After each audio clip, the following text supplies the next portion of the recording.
We're starting the book of 1 Thessalonians this week, and of course we're going to look at a couple chapters every week, going to move through it, and the book of 2 Thessalonians, and then we're going to go back. I think we're going back to the book of Joshua. We'll have to double check, but I think that's where we're headed after this stop. So like I said, this study, it's designed where you don't dwell on one thing any too long, I guess, so you get a break and you shift scenery from here to there. And I don't know, as a teacher and a student, I like that. I don't know if you guys are like that or not, but like I said, I'm the one teaching, so you're going to follow what I do. If you don't like it, I apologize. If you got a better idea, I would be willing to listen, though. All right, 1 Thessalonians, and we're going to look at chapters 1 and 2. And, of course, our first question. Now, remember, last week when we studied the book of Acts, we looked at Acts 17 and part of Acts chapter 18. We're studying about Paul's missionary journey, and one of those places that he stopped was Thessalonica.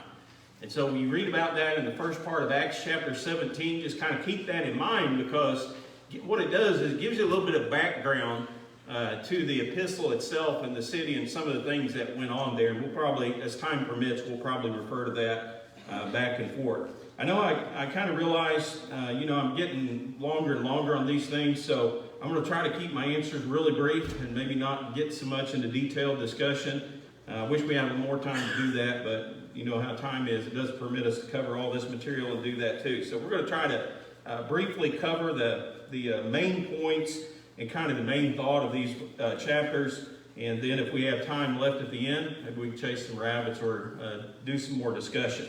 But question number 1 on your handout is, what causes a person to really change his or her attitude or behavior? What are some things that you would say go into a person's decision to change their behavior or their attitude? Faith. Okay, faith. Yeah, that's, what we believe, right? What we put all of our trust in. That's going to affect the way that we behave, and that's going to affect our attitude, isn't it? If our beliefs change, can our behavior change? If our beliefs change, can our attitudes change? Yeah, that's something that goes hand in hand. What else? Anybody think of something else? The company you keep. Okay, that's a good one. I didn't even write that one down, but that's a good one to keep in mind there, because, Proverbs 27:17 is iron sharpeneth an iron, so a man sharpeneth the countenance of his friends. Who we hang around rubs off on us, doesn't it? And so we have to be careful of the people that we surround ourselves with. If we surround ourselves with the wrong type of people, that could lead to bad behavior and bad attitudes. But on the other side, if we surround ourselves with good people, that can lead to change in a good behavior and good attitudes. Daryl? My observation is that attitudes and behavior doesn't change very easily. People don't want to change. And the only thing, they've got to be motivated. Something's got to motivate you to change, or you're not going to. You may say you will, but you won't. So my thinking is, you really believe, convinced that it's going to really make a difference in your life somehow, or there's going to be severe consequences if you don't change, like death. Yeah. Yeah, so basically, if the doctor, comes to us and say, if you keep up this pattern of behavior, you're going to die. If we really believe that, we're probably going to change our behavior, aren't we? But like you said, it's usually something major, isn't it? It's usually something that has to shake our world before we're willing to change. Change is one of those difficult things. Yes, sir? I've always been pretty hard-headed, and I've learned, and this is something, the saying I use is, I got to be hit with a pretty big hammer. Okay. But it's true. My dad was the same way. My dad, he smoked 4 packs of Camels a day. They cut up 2/3 of his tongue. He went into the doctor for his radiation. The doctor says, if you're going to go back to smoking, don't come back to my office, because you will die. You know what? He never picked up another one. Yeah. He took a really big hammer. Yeah. He was almost 70 at that point. And he never even tried to quit until then. Yeah, and I bring up this question because when we study about the Thessalonians here, it's pretty obvious there was a major change that took place in their lives. Their pattern of behavior changed, their attitude had changed, and people around them noticed, not just people in that city, but outsiders coming in. They noticed that there was, something different about their behavior and something different about their attitude. And so those ideas are really good ideas, because I think as we go through this, you'll kind of see this more and more. But those were some of the principles that led to the changes in their behavior and the changes in their attitude. So let's go to chapter 1. Chapter 1 is only 10 verses, but I'm not going to read all verses like we normally do. But I do want us to read some of these verses that are associated with the question itself. So question number 2 on our handout is the question, when Paul thought about the Thessalonians, what did he remember about them? Somebody read verses 2 and 3 for us here. 1 Thessalonians 1, 2, and 3. We give thanks to God always for you, all making mention of you in our prayers, remembering without ceasing your work of faith, labor of love, and patience of hope in our Lord Jesus Christ, in the sight of our God and Father. Okay, so what did Paul, when he thought about these people, what did he think about? Yeah, and what kind of things specifically did he remember about them? Yeah, their work of faith. You know, the religious world talks a lot about faith today. Is faith a work?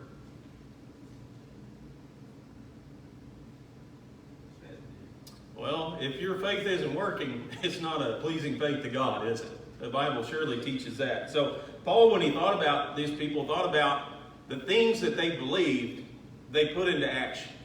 You know, that's a good lesson for us as Christians, don't you think? If we're going to change our behavior and our attitude, and if we believe these things, that means we have to put those things that we believe into practice. Their faith was working.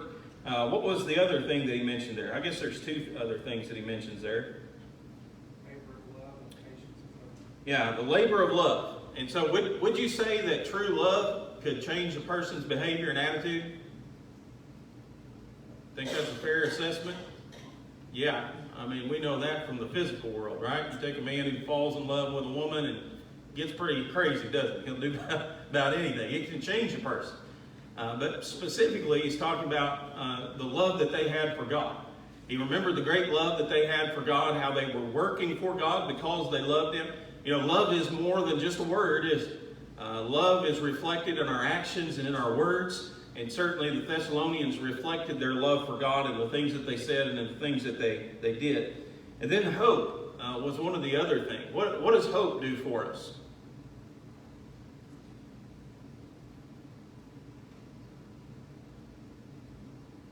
Well, in the essence of, we have a hope in heaven one day would be, I mean, it's kind of like a light shining up there for us to follow, to get to. Yeah, hope keeps you going, doesn't it? I mean, hope in the Bible is confident expectation. And so if we confidently expect heaven to be our home, what are we going to do when things get hard? We're going to endure, aren't we? We're going to be patient. And so those were all things that Paul thought about whenever he thought about the church here at Thessalonica. So question number 3 is, how had the Thessalonians responded to the gospel message? When Paul came there and preached, how did they respond? Somebody look at or read verses 6 and 7 for us there. Ye became followers of us and of the Lord, having received the word in much affliction with joy of the Holy Ghost, so that ye were examples to all that believe in Macedonia and Achaia. Okay, so how did they respond when the gospel was preached? What did they do? Became followers. Yeah, Paul says you became followers of us. Now, who's the us? Disciples? Okay. Maybe more directly. Think about it. Okay, Paul would be one, right? Silas. Yeah, Silas and Timothy. You're right. Yeah, those were the part of the group. Remember that went along with Paul in this missionary journey. And so let's ask this question. I might want to save that rabbit chase, but is it wrong to become followers of men?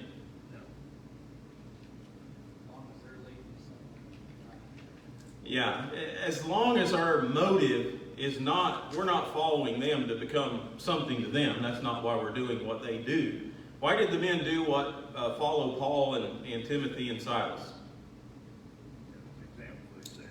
Well, that's what God commanded them to do, right? So in following their example, they were in fact following God, weren't they? And, you know, Paul talks about that. Remember the epistle of 1 Corinthians 11:1, he says, be ye imitators or followers of me, even as I also am of Christ. And so he encouraged people to imitate his lifestyle, because it's the lifestyle that God wanted people to live here upon this earth.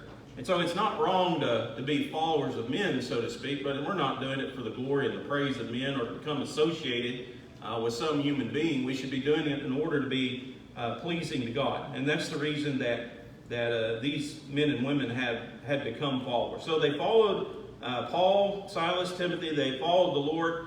And what do you think that meant? When Paul went out somewhere, did he just preach the gospel? Did he just live the gospel in word? No, he showed it in his life. Yeah, he practiced what he preached, didn't he? He wanted people to imitate, especially that part of his life. You know, not just teaching what God says, but actually putting in practice what God says. Of course, if we do that, we'll be blessed too. Question number 4, for what kind of faith were the Thessalonians known? We mentioned back in either verse 2 or verse 3, it was a working faith. But look at verse 8 too. I got verse 6 here. I wrote the wrong one down. What kind of faith were the Thessalonians known for?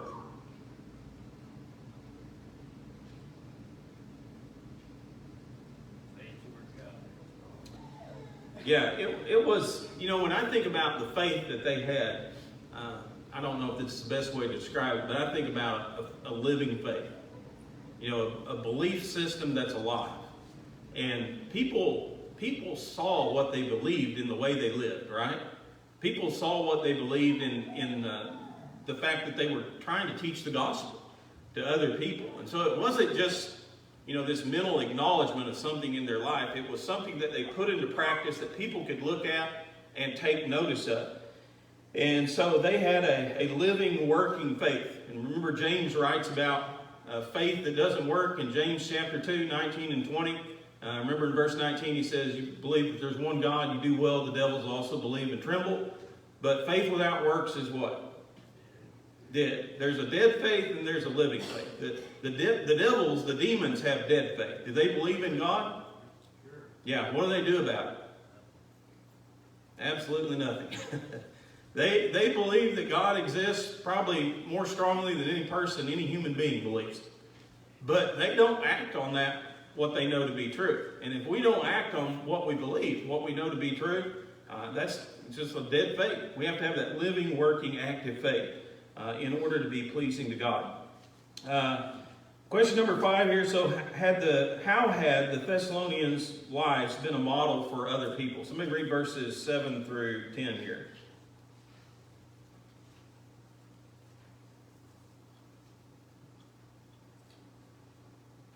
So that you become an example to all the believers in Macedonia and Achaia.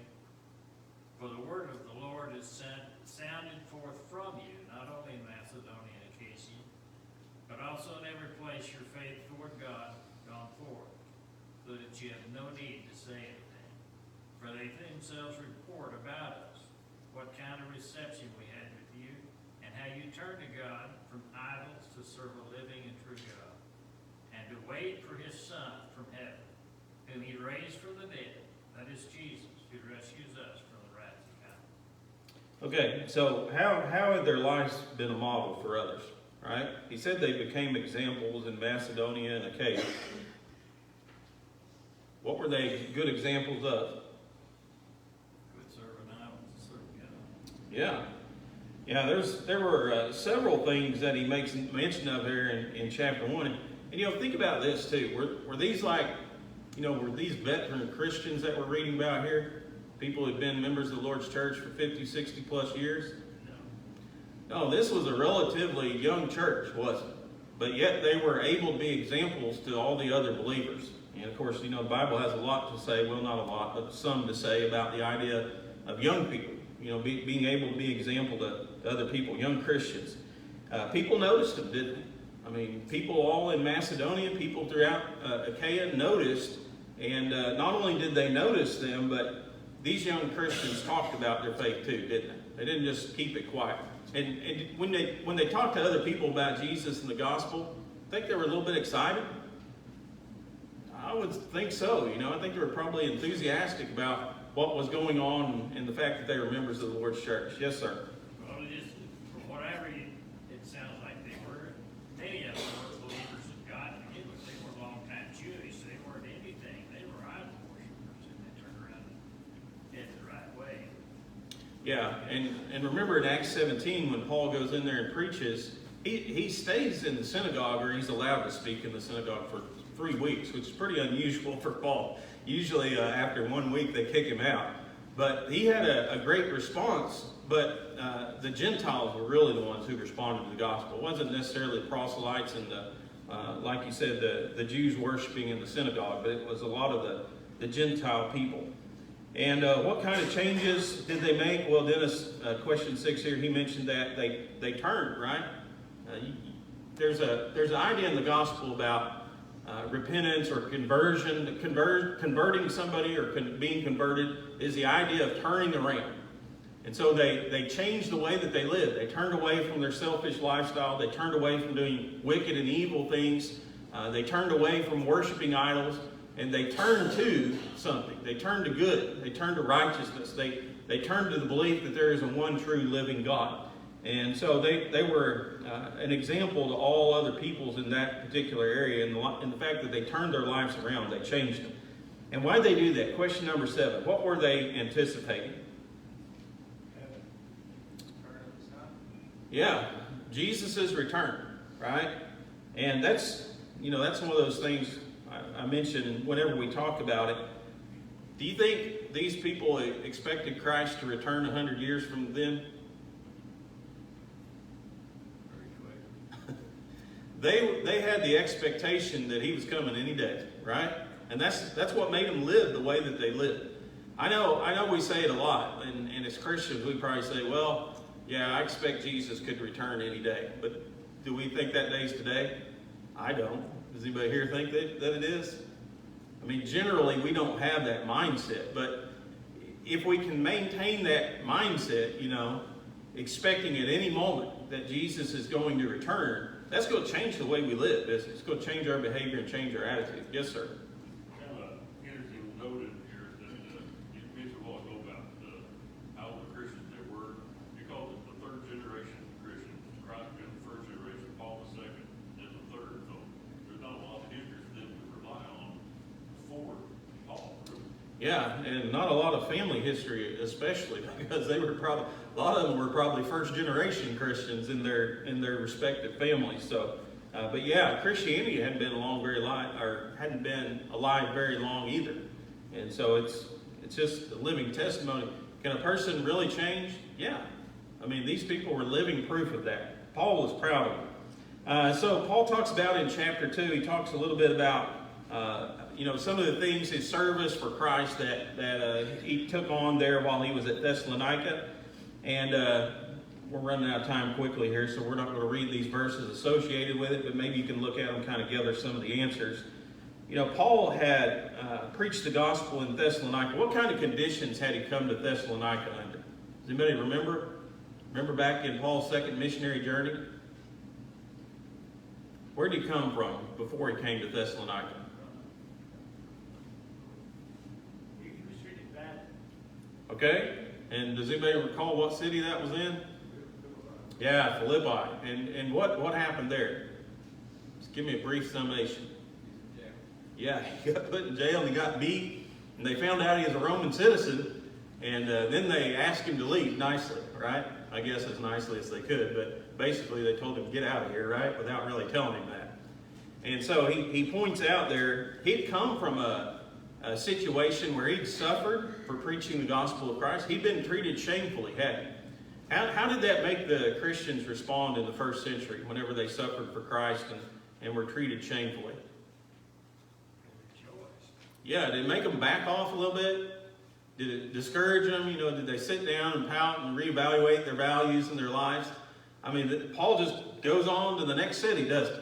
And he preaches the gospel there. And so he points out, it would have been easy for him to have been discouraged. It would have been easy to kind of hold back a little bit when he came to Thessalonica because of what happened to him at Philippi, but that wasn't the nature of Paul.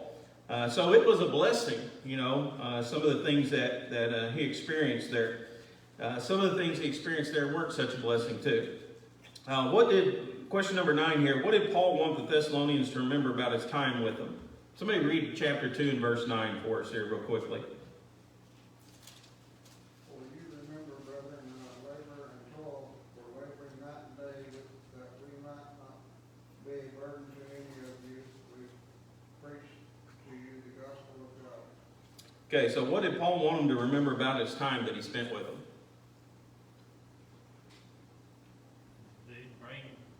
Weren't a burden to them. They worked for this own self. Yeah, he worked hard, didn't he, while he was there? He even describes it there as working night and day. You ever heard anybody say that about themselves or about somebody else? They work night and day. What does that mean? Is that literal?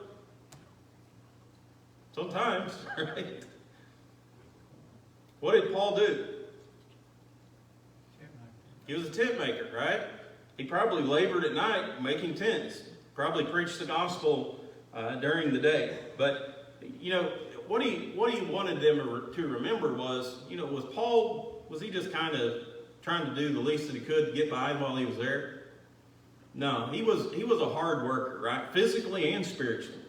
And so when you thought about Paul, you didn't think about a person who didn't put forth any effort. He wasn't the type of person who was a freeloader or looking for a handout or anything like that. He wanted them to remember how they'd seen him labor while he was among them. And that becomes important because that's one thing that the church at Thessalonica was not a model of. And that is being a hard worker, physically speaking. And we'll kind of talk a little bit about that, I think, as we go through this epistle, especially in 2 Thessalonians.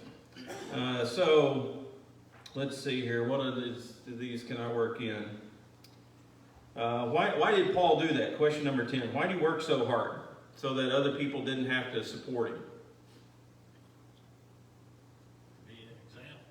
Yeah, he says later on, actually, in 2 Thessalonians chapter 3, verses 7 through 9, he wanted to set an example for them to follow. And so it's the example of providing for yourself and being able to help others too. As Christians, God wants us not only to be self-sufficient while we're here upon this earth, but to also be able to help the other people who are in need. And if we're not hard workers, that's not going to be something that we're going to be able to do. He talks about being a father. In what way, question number 11 here, in what ways was Paul like a father to the Thessalonians?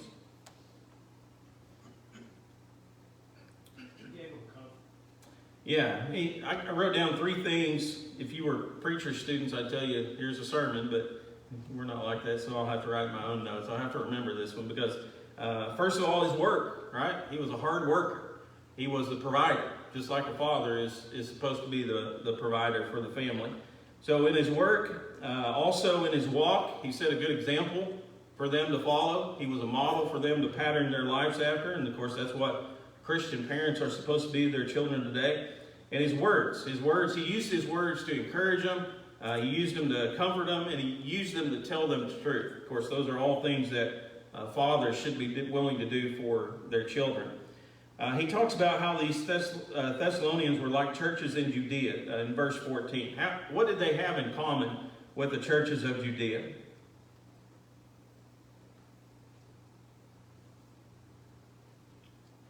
Separate things. Yeah, suffering, right? Sometimes I think we read these missionary journeys and we read these epistles and we kind of think, well, it's kind of like it is in America today. It wasn't hard for people to become Christian. There's a lot of suffering in the first century church. The Jews were a major part of that in Judea, and also remember in Thessalonica, it was the Jews that stirred all the people up, and they had to send Paul out of there under the cover of darkness. He talks about in the last part of chapter 2 here, verse 17 through 20, how he longed to see them. He described his departure there in verse 17. That's an interesting word in the original language. He describes it there as being torn apart. It's actually the word that is related to the word orphan. And so it's like a child being torn apart from their parents. But think about how he had to leave. I mean, he had to leave them under force, didn't he? They had passed a law that told Paul, you have to get out of here. You can no longer be here. What kept Paul, or maybe I should say, who kept Paul from returning to Thessalonica? Verse 18 there. Satan. Why do you think Satan kept Paul from going back to Thessalonica? Now, the Bible doesn't tell us how, right? Just tells us that he did. Why do you think Satan would want Paul, or would want to keep Paul from returning there?